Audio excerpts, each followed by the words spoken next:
बिस्मिल्लाहिर्रहमानिर्रहीम। आबिद ख्याल हाजिर है इदारा उर्दू के उस सिलसिले के साथ जिसका उन्वान हमने रखा है एक सवाल। और आज इस एक सवाल के लिए हाजिर हुए हैं जनाब मोहम्मद आसिम भट्ट साहब के पास। बहुत शुक्रिया भट्ट साहब, आपने वक्त इनायत फरमाया। आपकी नवाजिश। सवाल मेरे जहन में जो आया है वो अमूमी जो रविश है उससे ज़रा हट के सोचने की एक बात है। अगले दिन मैं कहीं पढ़ रहा था तो दरमियान में एक वो लफ्ज़ आ गया जिसको हम जानते हैं मुआसिराना चश्मक के नाम से, और जानते हैं आपके अदबी मार्के, मुआसिराना चश्मक, लड़ाइयाँ, एक दूसरे के हक़ में उसके ख़िलाफ़ कहना, बातें करना, ये बहुत कुछ रहा हमारे साथ। हमने हमेशा या ज़्यादातर यही सुना कि ये एक नेगेटिव चीज़ है, और बड़े बड़े लोगों ने, वो लोग जब इसमें पढ़े तो वो कुछ ख़राब हुए, कुछ उनके मुखालिफ हुए, कुछ उनके हिमायत में गए लोग, और कुछ इस तरह की बातें। लेकिन इस हवाले से भी सोचना चाहिए कि क्या इस मुआसिराना चश्मक हमारे ज़माने में भी हैं और हर ज़माने में रही हैं, इसका कोई फ़ायदा भी है? तो इस पे आपका क्या ख़्याल है? फिर मैं भी एक दो बातें करता हूँ। पहले आप फरमाइए कि आपके ख़्याल में। मुझे आपकी बात से ना वो गालिब की बात याद आ रही है। उन्होंने अपने खतूत में मेरे ख्याल में 1 से ज़्यादा जगहों पर ये शिकवा किया कि वो अनवरी और खाकानी के ज़माने की बजाय इस दौर में पैदा हुए। तो उनका कहने का मतलब ये था कि वो जो एक बड़े लोगों की एक का दौर था, अगर वो उस दौर में पैदा होते तो यकीनन वो इससे भी ज़्यादा बड़ी आला दर्जे की शायरी कर पाते, और उनके सराहे जाने के, उनको ये भी शिकवा रहा कि उनको उस तरह सराहा नहीं गया जिस तरह जो उनका दर्जा था उनको वो उसका मिली नहीं अदबी वक़्त या एतराफ़ जो होता है। तो उनकी इस बात का मतलब भी पॉजिटिव था, नेगेटिव नहीं था। तो कमोबेश यही है कि मेरे मुकाबले का आदमी मेरे दौर में नहीं है और जिससे मुसाबिकत रखी जा सके। देखें, ये जो लिखने वाला है, चाहे वो हम जैसा लिखने वाला हो या कोई बड़ा नाबगा लिखने वाला हो, इस बात को वो समझता है, इस बात की अहमियत को समझता है कि ये जो मुआसिराना चश्मक है, अगर ये ना हो, देखें ना, आप बेहतर से बेहतर का आपका तस्वर क्या है?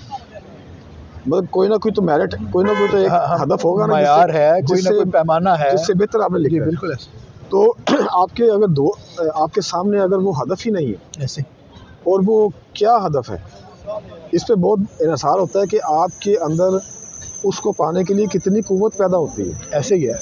और जो नाबगा है उसकी आप देखें कि उसके अंदर तो एक कुव्वत तो मौजूद है पहले से जो काम कर रही होती है, लेकिन बहुत बड़ा हिस्सा उस दौर का भी होता है या उन लोगों का भी होता है जो उसके आसपास उस दौर में लिख रहे होते हैं। ऐसे ही जिनसे उसका मुकाबला है, जिनसे उनका मुकाबला है। तो होता क्या है कि एक नाबगे की जो कुव्वतों का कोई लिमिट नहीं होती, कोई हद नहीं होती।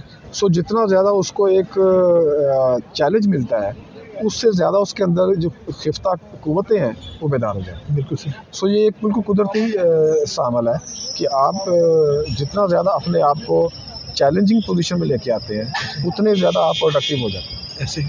सो मुआसिराना चश्मक में वाहिद सूरत है कि जो आपकी कुव्वतों को ज़्यादा से ज़्यादा फ़ाल और बेदार करने के लिए सबसे मौसर है। ऐसे।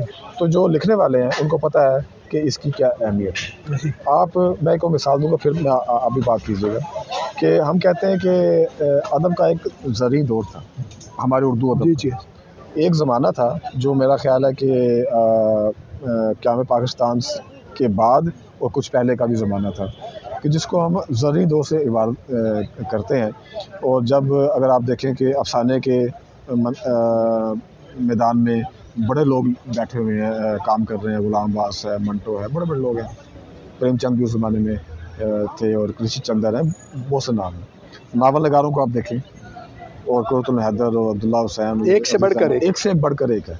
शायरों में आप देखें, राशिद, मीरा जी, कितने ही लोग हैं, और सब के सब वो लोग हैं जिन्होंने हमारे उर्दू अदब की ऐसी साख्त पर्दाख्त की कि आज भी हम उसको फॉलो करते हैं। बिल्कुल सही। यानी उसमें हम शायद ही किसी एक हद से ज़्यादा कह सकते हैं कि हमने उसमें एक हद से ज़्यादा इजाफा किया। बिल्कुल ऐसा है। वो ऐसा बुनियादी स्ट्रक्चर उन्होंने बना दिया, वो मेयार उस मेराज पे पहुंचा दिया कि जिससे आगे ये अदब अभी तक नहीं पहुंच सका। हमारी इनफरादी कोशिश, आइडलाइज करते हैं उन्हीं लोगों को, आइडलाइज करते हैं। तो इनफरादी तौर पे तो हो सकता है कुछ लोग उससे आगे बढ़े हों, लेकिन मजमूई तौर पे हमारी अदबी सूरत हाल जो है वो बहुत ज़्यादा उससे बेहतर नहीं है। और इस हवाले से अफसोसनाक है। उसकी वजह सिर्फ ये है कि उस दौर में एक ऐसा असरी मुआसरा सूरत हाल, ऐसी मुसाबकाना थी कि एक से एक बड़ा लिखने वाला था और उनके दरमियान एक शऊरी या लाशऊरी तौर पर एक मुसाबकत की, एक मुकाबले की सूरत पैदा हो गई थी।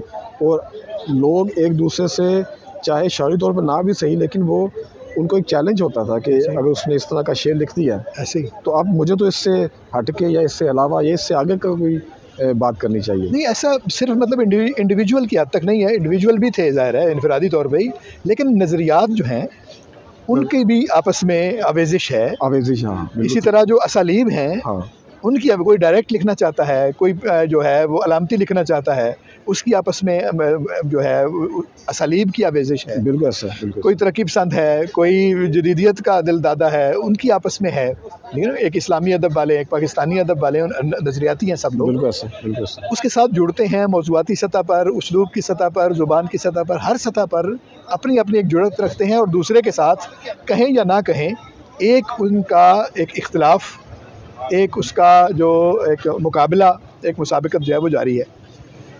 अच्छा, आप देखें कि मीडियोकर जो लोग थे, उन्होंने भी बड़ा बड़ी चीज़ें जो है वो तख्लीक की है। हमारे उस ज़माने रॉ में आकर कमर्शियल लिखने वाले हैं। जी हाँ, नाम निगाह। जी जी जी मतलब क्या नाम ले, मुंशी अजाजी है, एम असलम है, कि क्या बड़े बड़े नाम है। ऐसे शायरी में आप देख लें कि जो दर्जा अव्वल के शायर नहीं थे, उनमें भी आप देखिए दर्जा दोम सोम में जो अख्तर शरानी तरह के बड़े लोग लिखने वाले हैं, आज तो हम उस तरह के लोग पैदा नहीं करते। बिल्कुल ऐसे। तो ये जो एक आप देखिए जब मुसाबकत की सूरत हाल पैदा होती है तो आप एक नई से नई बात करने की एक दौड़ लग जाती है। सो एक तरफ अगर हल्का बाबे ज़ौक़ वाले बैठे हुए हैं तो उनके मुकाबले में तरक्की पसंद बैठे हुए हैं और उनके बाद अलामती आ गए ऐसे। तो हर किसी की कोशिश ये थी कि कोई ऐसी बात की जाए कि जो दूसरे से बढ़ के हो ऐसे। ये है मुआसरा ऐसे, ये है, और ये उसके मस्बत असरात है ऐसे। और मनफी भी होंगे। नहीं, मनफी तो है ही ना, ज़ाहिर है। जो समाजी सिलसिला पे हम देखते हैं लोग, बड़े बड़े लोग जो हैं उसमें खर्च हो जाते हैं, ये भी एक बहुत ये भी है इसमें वो है। लेकिन उसमें खैर के पहलू भी हैं। आप पिछले तारीख में जाके देखें, मतलब मवाज़ना अनीस और दबीर लिखी शिबली ने। अब अनीस और दबीर में एक था मुकाबला, तो उन्होंने वो लिखी, और ये देखें तकाबली मुताले की पहली किताब है उर्दू में। अच्छा। यानी एक डिसिप्लिन जो है तकाबली मुताले का, वो एक पैदा हो गया है। आप जब तारीख में पीछे देखते हैं तो इस तरह की किताबें नहीं हैं। तो जब हम इस तकाबली मुताले के डिसिप्लिन को पढ़ते हैं तो पहली किताब हमें वो नज़र आती है कि इस तरह का हमारे माहौल में भी ये मामला रहा। और भी बहुत से, मसलन जो लिखा है आब हयात में मोहम्मद शाह आज़ाद ने, मसलन मसफ़ी और इंशा की जो चश्मक है, और इसके बारे में एक बहुत दिलचस्प जो चीज़ है वहाँ पर, वो एक रदीफ़, एक ज़मीन में दोनों की गज़लें कई हैं, लेकिन उनमें से एक ही है, काटूँगा खुमे बादाए अंगूर की गर्दन, रख दूँगा वहाँ काट के एक हूर की गर्दन और लंगूर की गर्दन, और इस तरह करके बहुत सी चीज़ें उसमें आती हैं। तो उसमें बांधी इंशा ने मेरे ख्याल में काफूर की गर्दन। अब उसके जवाब में जो मसफ़ी ने गज़ल लिखी है उसमें देखें, वो ये कहता है कि जो गर्दनें मैं बांधी हैं ला तुझको दिखा दूँ, तू मुझको दिखा दे ज़रा काफूर की गर्दन। अब ये उस पर एतराज़ कर रहा है कि जो गर्दनें मैंने अपने शेरों में बांधी हैं वो मैं दिखा सकता हूँ, तो वो देखने वाली, उनको देखा जा सकता, वो हकीकी है यानी, और तुमने जो काफूर की गर्दन बांधी है ये हकीकी गर्दन नहीं बांधी। यानी एक तरह से वो एतराज़ कर रहा है उस पर कि तुम ऐसी चीज़ों पर शेर लिखते हो जो गैर हकीकी हैं। तो ये शेर का उसलूब पर, उसकी फ़िक्र पर, उस पर एतराज़ है। तो एक तरह से तनकीद का रास्ता जो है, अदबी तनकीद का रास्ता, और नई बात की जा रही है, अदब को परखने का एक रास्ता जो है वो भी मुआसराना चश्मक के एक पहलू से निकलता है। तो इसका मतलब है कि यानी सारी की सारी बातें जो हैं वो नेगेटिव नहीं है, बल्कि उसमें अगर देखा जाए और उसको एक हद में रहने दिया जाए या हद में ना भी रहने दिया जाए, तो जो नेगेटिव बातें हैं वो तो हैं ही हैं, वो तो होंगी, उसमें खैर के पहलू और उसमें मुस्बत जो चीज़ें हैं, और मुआसराना चश्मा को जितना भी बढ़ाया जाए उतना ही बेहतर है अदब के लिए। हाँ, मतलब हाथापाई जो है, लड़ाई बार को आ जाए तो उसका मतलब ये बहुत ज़्यादा बेहतर है। हाँ, इसका मतलब ये है। चले इससे और बहुत से कितारसिस हो जाएंगे और होते रही। अब ये देखें वाक़यातन, यानी जब यहाँ तक बात नहीं पहुँची थी उस वक्त तक जो मामला है, यानी इससे भी आपकी शिद्दत पसंदी का अंदाज़ा होता है, और वो शिद्दत पसंदी इन्हीं मामलात में निकल जाए तो अच्छा है। हाँ बिल्कुल सही। यानी बहुत शुक्रिया आपका, एक ऐसे मौजू पर जो बज़ाहिर जिस तरह की हम आम तौर पर संजीदा बातें या खुश्क बातें किया करते हैं, उस तरह का नहीं था। तो मेरा ख्याल है कभी कभार इस तरह के मौज़ूआत पर, क्योंकि ये भी हमारे इस सारे अदबी माहौल का, ये भी सारे अदबी माहौल का हिस्सा है, इन पर हमें बात करनी चाहिए, इन पर सोचना चाहिए। तो बहुत शुक्रिया आपका। उम्मीद है हमारे दोस्तों को ये बात पसंद आई होगी।